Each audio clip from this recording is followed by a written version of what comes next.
In a world filled with grand monuments and famous landmarks, some of the most intriguing structures are those tucked away in unexpected places. From tiny castles rising out of rivers to cliff-clinging follies and lofty lookouts. Hi everyone, Ken here. Hit that subscribe button and let's dive into a special episode of This House. In the flowing waters of the Mississippi, north of St. Louis, Missouri, two odd, castle-like towers stand guard as if out of a fairy tale. These are the Chain of Rocks water intake towers. The first tower was completed in 1894, designed by architect William S. Eames in a Richardsonian Romanesque style, complete with a conical roof turret and rugged limestone walls. As St. Louis grew, demand for water outpaced the tower's capacity, so a second structure, Intake Tower No. 2, was constructed between 1913 and 1915 in a Renaissance revival style by the firm of Roth and Study. The two towers, one on the Missouri side and one technically in Illinois, stand about 1,500 feet from the shore near the old Chain of Rocks Bridge, perfectly placed at a section of river with relatively shallow, fast-flowing water. The intake towers were essentially giant pumps and filters. River water entered through screens and went down shafts to an underground tunnel, which carried it to the city's waterworks for treatment. Tower No. 1 even contained living quarters for the crew who operated the intake valves. Workers would live out on the river on week-long shifts to keep the water flowing. Tower No. 2 was built with improved capacity and also had space for workers. For decades, these intake towers fulfilled their utilitarian purpose. Crews staffed them full-time in the late 1920s, operating valves and monitoring flow. Amazingly, more than a century later, the towers still stand, and at least one of them continued to function well into the 21st century. Leaving America's inland waters, we fly across the world to the Crimean Peninsula on the Black Sea coast. Perched dizzyingly on the edge of a 40-meter-high cliff above the sea is a building straight out of a fantasy, the Swallow's Nest. This tiny, neo-Gothic castle, more decorative folly than fortress, is one of the most iconic sites of Crimea, often called the symbol of the southern coast. It was built between 1911 and 1912 during the late Imperial Russian period. The project was commissioned by Baron Pavel von Steingl, a Baltic German noble who had made a fortune in the Baku oil industry. It was designed by Russian architect Leonid Sherwood. Sherwood's design is like a miniature medieval fantasy castle, complete with turrets, battlements, and an observation entrance, all compressed onto a footprint only about 64 by 32 feet. Swallow's Nest was built purely as a romantic retreat, essentially a folly and summer home rather than for any defensive need. Inside, it was essentially a small villa with a foyer, guest hall, and a couple of bedrooms in the tower, intended as a luxurious lookout where one could host friends or simply enjoy the panoramic sea views. Just a few years after its completion, Baron von Steingl sold the property to a merchant who turned it into a restaurant, capitalizing on its splendid location. However, nature nearly undid this purge. In 1927, a strong earthquake shook Crimea. Swallow's Nest miraculously survived with only minor damage to some decorative details that fell into the sea. In 1968, restoration work began. They shored up the cliff by inserting a giant concrete plate beneath the building to stabilize the rock. After reinforcing the foundation and restoring parts of the castle, Swallow's Nest was reopened in 1975, fittingly as a restaurant once again. Its purpose today is largely as a tourist attraction and viewing platform. From the sunny Black Sea, we travel to the misty lochs of the Scottish Highlands. Here we find another secluded stronghold rising from water, but unlike Swallow's Nest, Castle Stalker was built as a real fortress. This formidable, 4-story stone tower stands on a small tidal islet off the west coast of Scotland, accessible only by boat or at low tide. It looks straight out of a medieval legend, backdropped by rugged hills and often shrouded in mist. In fact, Castle Stalker may seem familiar to movie buffs. It made a famous appearance as Castle Arg in the final scene of Monty Python and the Holy Grail, a perfect cameo given its classic castle appearance and remote setting. Its origins, however, date to Scotland's turbulent clan era. Around 1440 to 1460, the Stuarts built Castle Stalker in much the form it still has. This was a true tower house, basically a stout keep for defense and residence of the local lord. The Stuarts of Appin constructed it both as a stronghold to assert their control over the area, and it's said a hunting lodge. Castle Stalker is privately owned and has been painstakingly restored. Thanks to these efforts, Castle Stalker now stands as one of the best preserved medieval tower houses in western Scotland.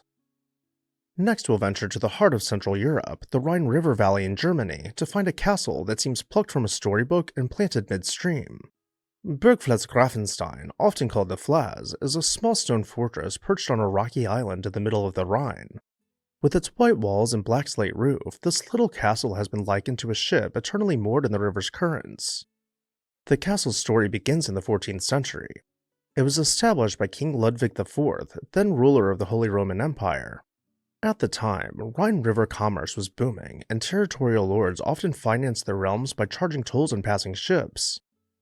Ludwig IV built the castle on a tiny island outside the town of Cobb to increase his toll revenues and extend his control over this stretch of the Rhine. The original structure was a simple pentagonal tower. Interestingly, the tower's five-sided shape wasn't just stylistic. It acted as an icebreaker against the river's flow, deflecting logs and winter ice flows. Before long, a ring wall was added around the tower to improve defense, creating the compact castle we see today.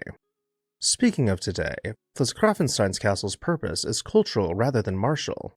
It stands preserved as a museum and monument, welcoming visitors curious about its storied past as a UNESCO World Heritage Site. For our next stop, we head to the Atlantic coast in the city of Lisbon, where a stout limestone tower stands as a remnant from the Age of Discovery. The Bellum Tower is hardly secluded today. It's one of Lisbon's top attractions, but its location and history make it truly special. Jutting into the Tagus River at the riverside district of Bellum, this fortress-like tower was built over 500 years ago when Portuguese explorers were the heroes of the day. Construction began around 1514, and the tower was completed in 1519 during the reign of King Manuel I. Intricate carvings of ropes, knots, armillary spheres, and the cross of the Order of Christ adorn its walls, all maritime symbols celebrating Portugal's seafaring prowess. Bellum Tower had a dual mission, defense and ceremonial grandeur.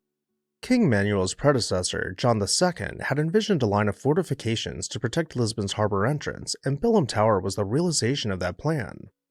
Strategically, it was part of a trio of defenses guarding the Tagus estuary.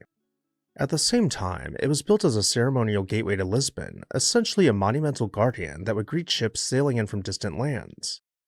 By the 19th century, with changing river patterns, the Tagus shoreline gradually shifted, connecting the once island to the bank, and Bellum Tower had lost any military value. It was effectively an historic relic, and thankfully, people treated it as such rather than tearing it down. Restoration work in the 1840s and again in the early 20th century preserved its beauty. Today, Bellum Tower stands as a monument and museum, designated a national monument in 1907 and a UNESCO World Heritage Site in 1983. Our voyage now takes us to the American Pacific Northwest, where a very different kind of lookout awaits. High on a basalt cliff top overlooking the Columbian River in Oregon sits the elegant Vista House, often described as a temple to the natural beauty of the gorge. This octagonal stone pavilion is not a castle or a fortress. In fact, it is the only structure on this list not designed with living quarters, but instead, it was built to honor pioneers and delight motorists in the early days of highway travel. If you find yourself driving the historic Columbia River Highway east of Portland, you'll eventually wind your way up to the Crown Point and see Vista House crowned on the precipice. It was constructed between 1916 and 1918 at the culmination of the Columbia River Highway's opening.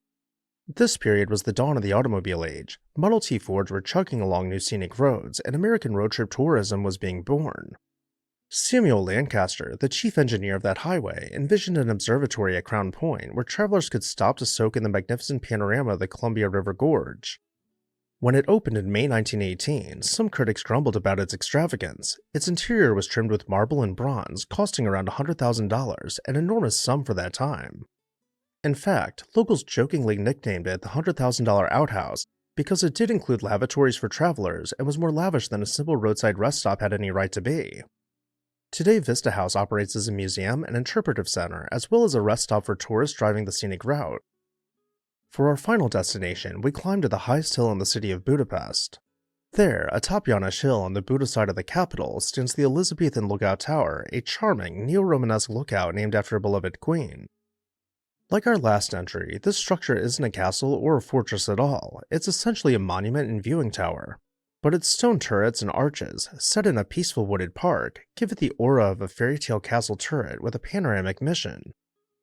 János Hill has long been a popular excursion spot for Budapest residents. Queen Elizabeth herself reportedly loved to hike there in the late 19th century to enjoy the views.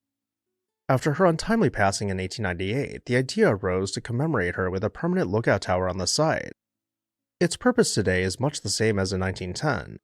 It serves as an observation platform and a tourist draw, offering perhaps the best views of Budapest's skyline against the Danube. And with that, I'll turn it over to you. Which one of these 7 secluded architectural marvels was your favorite? Let me know down below in the comment section.